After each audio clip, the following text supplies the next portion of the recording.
Zulu Delta. Oscar Mike 3, Charlie Whiskey. Oscar Mike 3, Charlie Whiskey, 59 Mike Alpha. 59 kilowatt. Thank you. Kilowatt. Hi, my name is K.Thomas, W1DED. I'm here with the contest crew for episode 6. Randy Thompson, K5ZD, Dan Craig, N6MJ, and Chris Hurlbut, KL9A. Scott Wright, K0MD, couldn't join us tonight. We're just finished up the ARRL DX phone contest, and that's what's on our mind. Guys, how'd you do? Well, we finished. That's setting a low bar. We'll start with you, Randy. Tell us what happened. Well, I went single operator, all bands assisted, so that I wouldn't have to wait all weekend for people to send their call.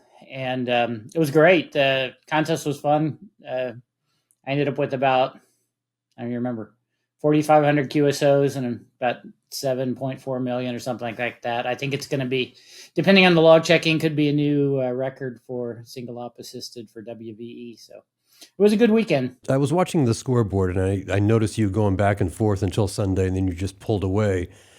Were you paying attention to that? Oh, yeah. I knew I was way behind. And then I got lucky in the middle of the night. We had a really nice 20-meter opening to Europe. And so I worked a lot of people that I think the other guys didn't get because they were sleeping.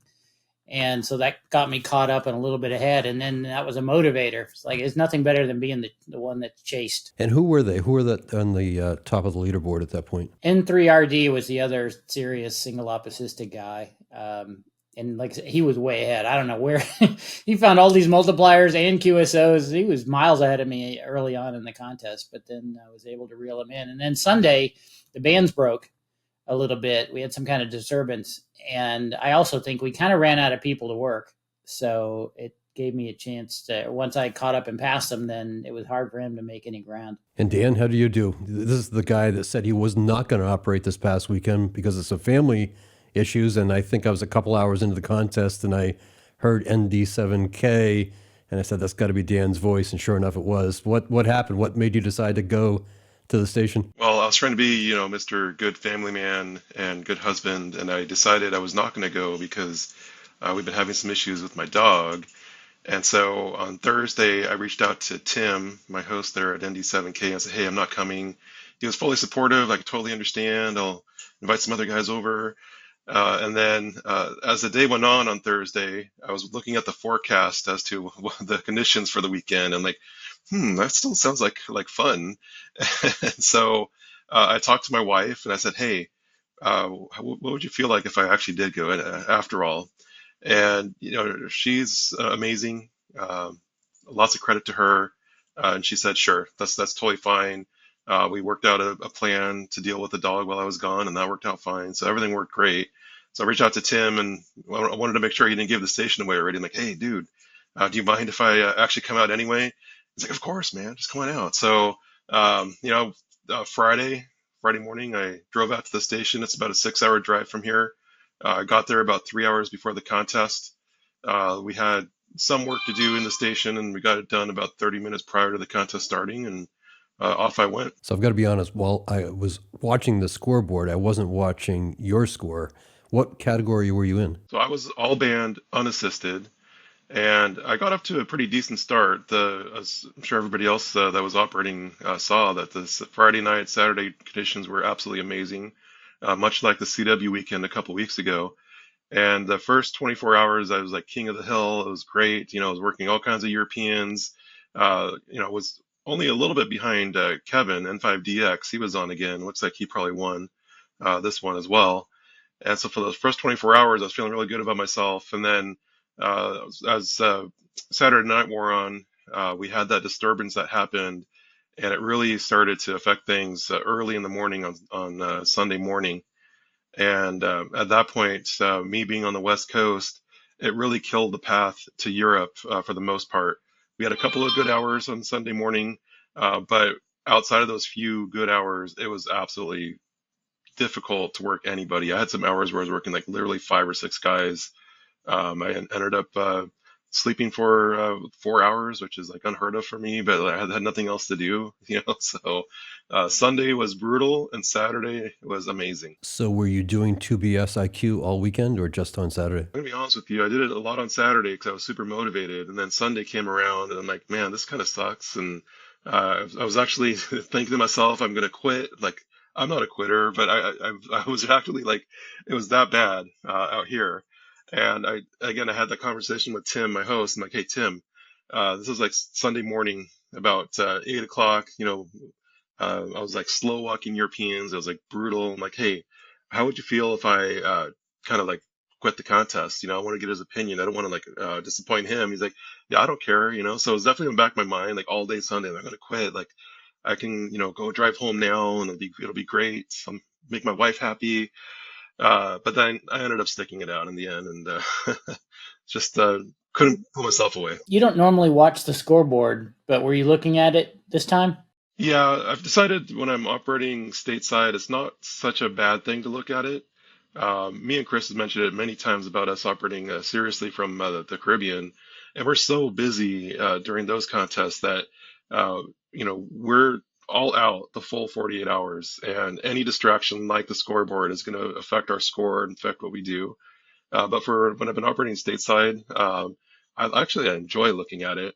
Obviously during the busy times I don't, but there's lots of slow times, especially from out here. And so I'll be going in there, seeing what other guys are doing, seeing what you're doing, and I think it's a lot of fun. So how much did that influence continuing or not continuing on Sunday? It was actually working in the favor of not continuing, because there really wasn't anybody that I was chasing. Like I knew that I had my points for WRTC already in the bag. Like I had that after 24 hours. Like I could have stopped then if I wanted to get my points. And so, there wasn't like on the CW weekend, I was actually chasing you, as you know, and that was a huge motivator to keep going. I was like all out till the very end. Even the last hour, I was like on that, making sure I was working every cue and every molt that I could. And this time, there wasn't that, I didn't have that good motivation from the scoreboard. And I was definitely not as motivated. I did very little 2BS IQ on Sunday. And after the contest, because Tim, comes in and watches me a little bit, and he can see what I'm doing on the computer. And he's like, dude, what happened? Like, you looks like you gave up. You weren't really doing anything out there. I'm like, well, yeah, I kind of did. It's not what I'm looking for in a WRTC partner. To be clear. So, Chris, let's talk about your operating this past weekend then. Right. Yeah. Oh, I did a great job. I was all over the scoreboard. I was watching it all the time. I made exactly no QSOs, but it was fun to watch. So you were just 100% fan this weekend. Yeah, but, so the biggest thing for me to watch was Dan versus N9RV, who's here in Montana. And, it's just kind of a cool race. And they were very close after the first couple hours. And then all of a sudden, they weren't close. Well, it turns out Pat had some antenna issues and decided to fix that, and then the contest was kind of a bust. But just to clarify, when Dan says West Coast, Arizona is not West Coast. It's like the W1 of the Western U.S.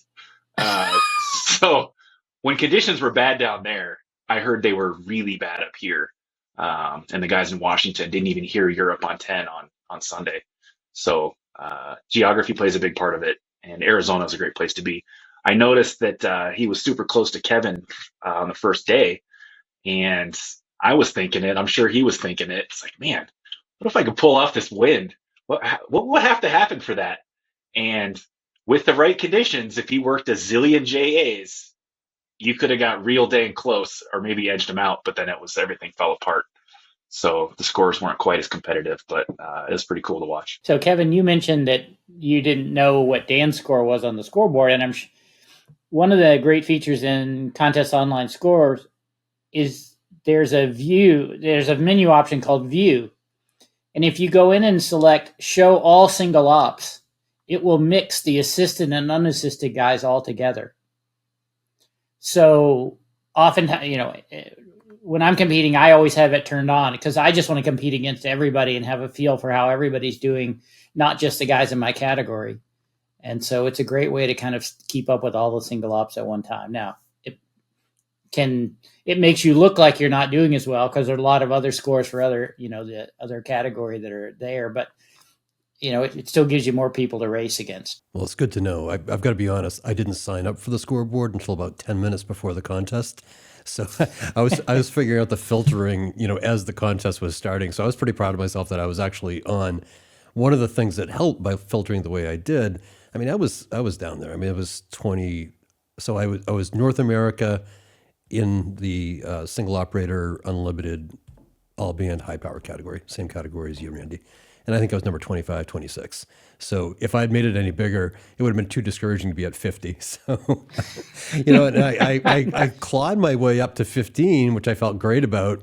And unfortunately, at 1:30, I went to bed and woke up and back to 22 again. And then it was a slog to fight my way back up the... I learned a lesson from that, though, to be honest with you, like just missing that time. And I overslept in the morning, so I wasn't at the radio when it opened up into Europe, and it really cost me. So I won't make that mistake again. As you've already pointed out, Randy, I have no excuse because this station in Northern Maine should be worth, 4 million points? Yeah, how could you not be in the top 5 from northeastern Maine with a big station? I don't get it. Well, I am the living example that it's not just the station, okay? The operator does have something to do with it. But, I was pleased. Like I think I told you guys I doubled my score from my participation last year, did it in about the same amount of hours. It was 30 hours last year, 32 hours this year. And that 32 hours this year felt actually a lot easier than last year. It was a slog last year to do the 1.4 million, and this year not so bad. And if I can just stay at the radio longer and keep learning from you guys, then maybe I can eke up to 3 million or 3.5. I don't know. We'll see. What did you do different? What did you learn that helped get you up there a little higher? There's a bunch of things. I think in the past I stayed on a band way too long, and I overthought when I was going to move, and I moved a lot. And I think I was thinking about you guys even doing SO2R, that you have all this flexibility. So I moved around a lot. The other thing that happened on Friday night, because of the scoreboard, I stayed in it. I think I've mentioned here on air before, I've always been super discouraged on Friday night. I just haven't been able to get anything going and ended up quitting early. And when I say early, in the past I'd quit by 9:30 and just say I'll start tomorrow morning. In this case, as I said, I stayed up till 1:30 in the morning. I couldn't get any runs going, which is usually pretty discouraging, but I noticed that I was still keeping pace. And like I said, I think I ended the evening at 15 on my filter. So that was a huge difference. I ended up finding some frequencies. I still can't find the run frequencies like you guys do. Everybody tells me it's brute force. You guys have said it. But when I did, I was able to have some really nice runs. My first big run was on 80 meters. It was unbelievable. Like I've never done well on 80. Wow. And they were just like rolling in. And I was like, okay, I'm gonna stay up a little bit longer. So I think those are the things that I was just more persistent. Where I fell apart though was, oversleeping Saturday morning. And then there was a family health issue on Saturday night, and I needed to go to a family function. But that 3.5 hours that I was gone really cost me because that was it's 5 o'clock. And next time I'm going to do the Dan thing and leave the family to my wife. That's risky. That's your advice. Dan. Yeah, there's always a price to be paid for that. Yeah. You just don't know what it is. He said it was okay. We all know the truth. The other thing that I found that I didn't do well, but you guys have all said, make sure you're operating a lot ahead of time. Make sure you know your station. It's the practice part. And I hadn't been on the remote station for a while because of some work obligations. And I discovered some SWR issues on our 40-meter antennas. So 40 was not as strong as it should have been. 160 was unusable, and that would have been a few mults for me. And again, it's just a good reminder of what you've all said. Like, get on well ahead of time so you can iron out any kinks. And I hadn't done that. So next time around, I'll do better in that category. This was an interesting contest in that normally for the last 7 or 8 years from New England, that period from 0730, 0800 until 11 Zulu is just dead. The band's not open to Europe. You've run out of, there's just not that much activity on the low bands. And so it's always been a great time to go to sleep. And this year, especially on Sunday morning. It was amazing on 20 and that in those hours that should be dead. We had owned the band to Europe. There was no QRM. You could just work lots of guys, and even 40 was really good on Sunday morning. The same, that late time after sunrise in Europe. So a lot of people who kind of do the contest during the daytime when everybody else is on, it's hard to work people. There's just a lot of competition, hard to get a frequency. And these times in the wee hours, you could have the place to yourself, and you did not need to have a big station. You would have been able to do just fine then. So that's the thing, that watching the propagation. On Sunday morning, I was at the radio at 4:30 in the morning. I thought that was early, and you're right. I turned it on, and it was cranking, and I had a couple good runs at 4:30, and was able to get a run frequency that wasn't happening 4 or 5 hours later. Yeah, and that's the deal with. And in this high sunspots, as soon as the sun comes up, everybody heads to 10 meters. So your only chance to work people on 20 is in the middle of the night. And if you miss it, you can't make those QSOs up. They're not coming back between sunrise and the end of the contest. I mean, you can get a little bit, but you have to watch the propagation. And really, it's where listening around and having a station where you can get on the air on a regular basis really helps a lot, because I happen to have been up doing some programming earlier in the week. So at 2:45 in the morning, I turned the radio on just for grins, and I was, wow, 20 is wide open. It's like, I got to remember this for next time.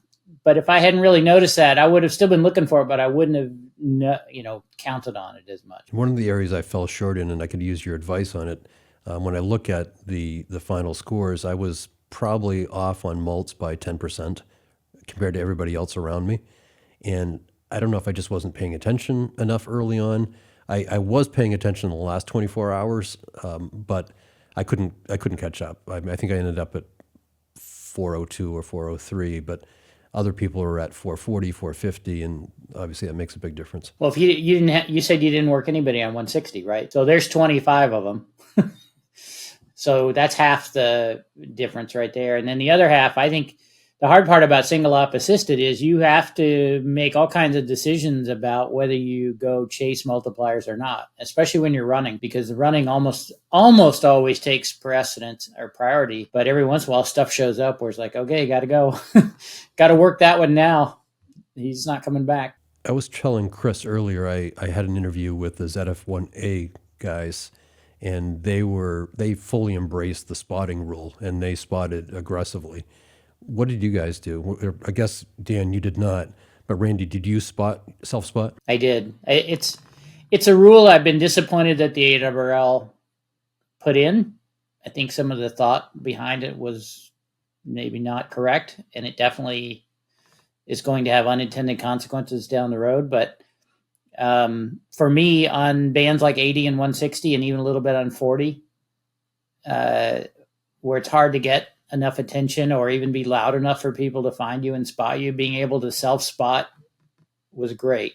I would announce where I was, and the big multi-ops in Europe and so on are watching the spotting, and they see a call that they need, that they know they can work, and they come there. And I did some of it on 10 as well, when things would kind of slow down, or if nobody had spotted me for a while, I would self-spot, and then a few guys would call in.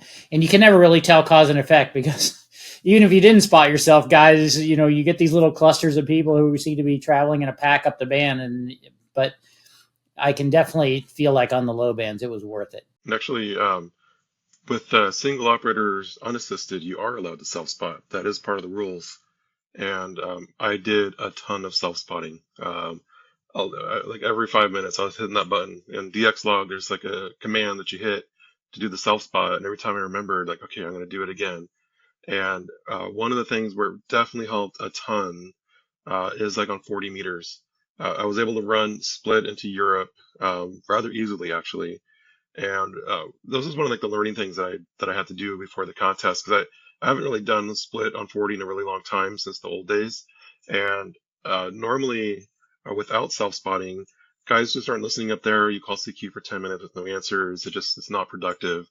And so what I didn't know as a West Coast guy is which frequencies are clear up and above 7,200. Because I know there's broadcast stations that we don't hear that are in Europe. And I took some time in that half an hour before the contest, and I actually logged into one of the RHR stations in Maine, and I tuned up on 40 meters up above 7,200 to hear what it sounded like there. So I knew where the big broadcast stations were that I don't hear out here. And I found a really clear area between like 72.79 and 72.86, like right in that sweet spot. And it was like completely clear, at least in Maine. So I figured, it'd probably be pretty good in Europe as well.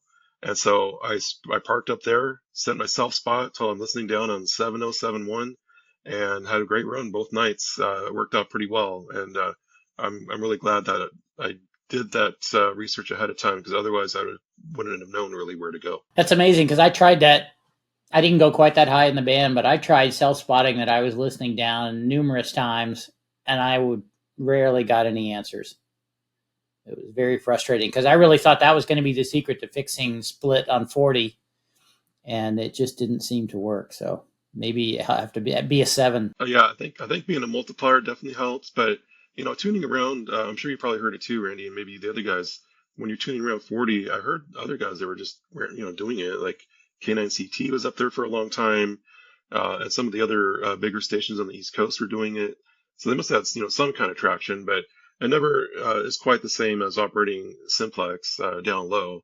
I got really lucky and found some clear frequencies to run Europe simplex too. That was a lot of fun, because that's pretty rare from out here.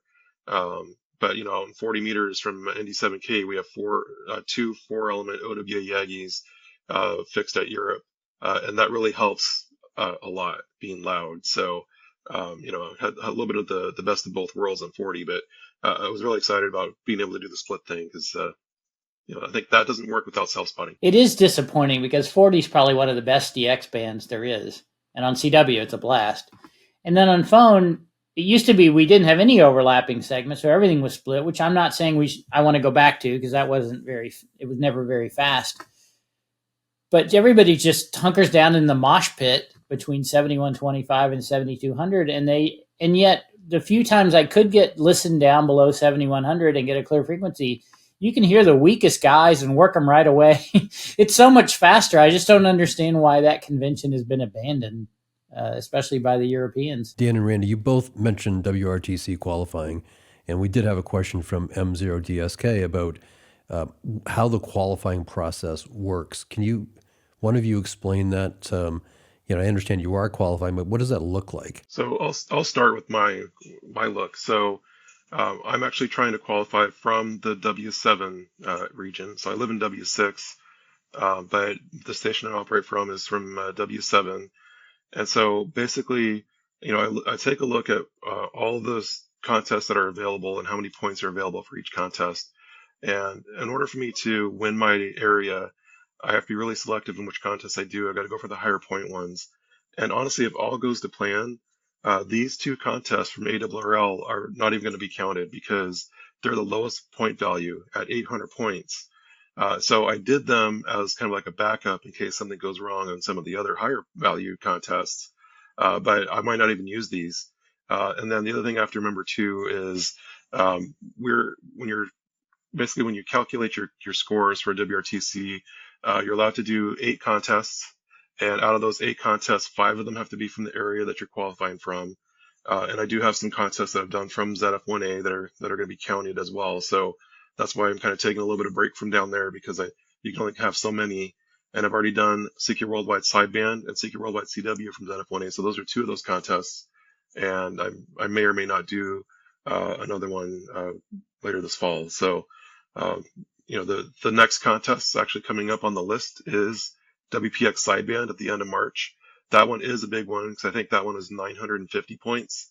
So that's one of those that, if you really want to have a chance to go, you're probably going to have to do that one and do well in it. The goal of WRTC is they want to have participants from all around the world. But there's not an easy way to it used to be kind of a lottery, or the organization picked people. That seemed unfair. So the idea was, okay, we'll do qualifying based on scores. In this particular case, they've picked CQ Worldwide, ARRL, WAE, I think, IARU. I can't remember what the whole list is. All this stuff's on the WRTC 2026 website, but there's a set number of contests, and each contest has a certain amount of points. Like Dan mentioned, 800 for ARRL, 1,000 for CQ Worldwide, and so on. And so the idea is that you operate the contest in your category, in your region, and you're compared to other scores that are in that region. And the guy at the top gets the full 1,000 points, or the full 800 points in this case. And then the next guy, if he has 80% of the winner's score, he'll get 80% of the 800. So he'll get 640. And in the end, your qualifying score is the total of your accumulated points. And so the worldwide is the most valuable one, and there's 4 shots at it, 2 on phone and 2 on CW. So you kind of have to prioritize those, and then you try to maximize what you can in the other contests. And here in New England, they've broken the world down in different regions, and there's always a lot of discussion about what's a fair region or not. So in North America 1 here, they've combined W1, W2, and W3 into one region, but then they have subdivisions underneath it, so it's even a little more complicated. But in the end, for my history with WRTC has been, I just operate all the contests anyway and take whatever score I can and hope it's enough, because you can go crazy trying to figure out how you're going to beat whoever the top guy is. There's always one guy in every contest in every region who seems to be going full out. So, but that's part of the good news is, you got good guys at the end. The hard part is for those guys, they're looking at 2 years of not being able to miss a contest. Like I would have skipped this. I wouldn't have skipped this one, but I would not have done 40 hours if it wasn't for WRTC qualifying, because one of my number one competitors, WA1Z, and he was at KC1XX, and he got off to a really good start. And I'm like, oh gosh, I can't let this, I got to try to keep up just to not give up any ground. So does everybody get some points if they participate as a percentage of the leader? Okay. So somebody might end up with 10 points, which isn't going to get them there. Right. Well, that's the challenge of this whole thing is there could be thousands of people who entered in or who were active from a qualifying region, but it's very hard over the course of 2 years to collect enough scores to be at the top of the region or be close to the region. The other reason qualifying is important is the first priority is to select the team leads from every geo. The second priority is the team leads get to select a teammate. And those teammates have to have achieved a certain minimum qualifying rank to be eligible. That didn't used to be true, but now even if you want to go as somebody's partner, you have to get over a certain qualifying standard. So Chris can't sit at the ranch all year long. Well, you only need 3,000 points, so I'm almost there. Going to V4 with Randy got me 900, I think, something, and getting 3,000 points. You just have to be active and make work some guys, honestly. Yeah, I think the goal of that rule of requiring these people to be active is there were a number of teams that would be a really good operator, and then a personal friend or relative or whatever would be their partner who wouldn't be at the same caliber. And so, I mean, the way the rules were, that was fine. You could do that as a team leader. You could pick anybody you wanted. Now, at least you need to pick somebody who's active and doing contests. And there's going to be a scoreboard that's going to be live. Actually, they said this week from the WRTC organizers. That's going to list how many points everybody has. So they would, at least the last week, they mentioned that this is the week that they're going to finally roll that out. That's a lot of work to calculate all these scores and figure out who's in what region. So it's taking a little while, but certainly understandable. And I'm guessing when that comes up, it's only going to be, like the CQ Worldwides maybe, and it's going to take a while to roll out all the other contests as they come due. But at least you'll have some idea of how many points you have, as well as your competitors, and you can compare it on that website. Yeah, in the beginning, it's like any contest. At the beginning, you don't know. You're like, oh, okay, I did great, but it's all kind of relative. It's when you get closer to the end, then the real plotting and scheming begins. So I'm assuming, though, that the WRTC has to wait until the official score comes out, correct? Yeah, that's their well. that's their choice, so they're not trying to do the work twice. So we should wrap this up. Everybody's exhausted. Is there any final words on the WRTC? Not me. It's a ways away. Dan's the one doing all the hard work. I wanted to actually touch real quick on something on ARRL phone, then we'll wrap it up. But I wanted to just shout out a couple operations that had strong youth involvement, and I'm sure there's some that I don't know about, but I know you already talked to the guys at ZF1A, and their lead run operator is Levi K6JO, and they did an amazing job. And then the other team that was fully youth operation was November Papa 2 Radio. And I'm sure a lot of you guys worked this team. I worked them on every band, and they sounded great each time I came across them. And I believe there was 3 operators. All 3 of them were youth operators, and I think they did an awesome job. And we should encourage those type of operations as well. So I just wanted to shout that out while we're all together today. I appreciate you doing that. Do you know who the team members were? Yes, NP2R. It was KC1KUG. It was W3MLJ, and then WO5T. And those 3 guys, you might not know their call signs, but they've been super active remotely.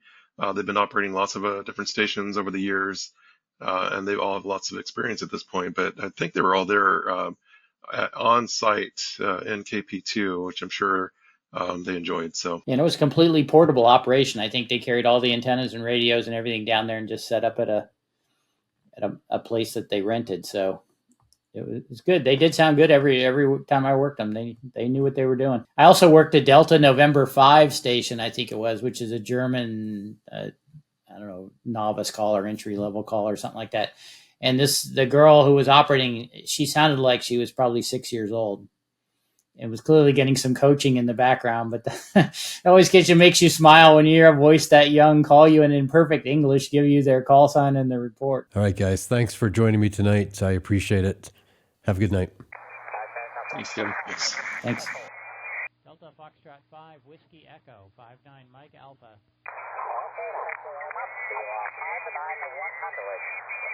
100, thanks, Kilowatt 5, Zulu Delta. CQ contest, Kilowatt 5, Zulu Delta. Zulu 9 Whiskey, Lima Zulu 9 Whiskey contest. Kilowatt 5, Zulu Delta. K5 Zulu Delta, 59 Kilo. 59 Mike Alpha. Thank you. CQ contest, CQDX from Kilowatt 5, Zulu Delta. CQ contest, CQDX from Kilowatt 5, Zulu Delta. CQ contest, CQDX from Kilowatt 5, Zulu Delta. CQ contest, CQDX from Kilowatt 5, Zulu Delta. CQ contest, CQDX from Kilowatt 5, Zulu Delta.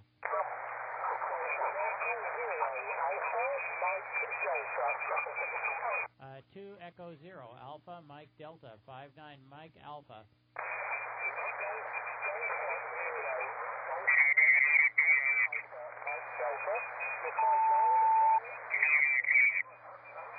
Okay, very good.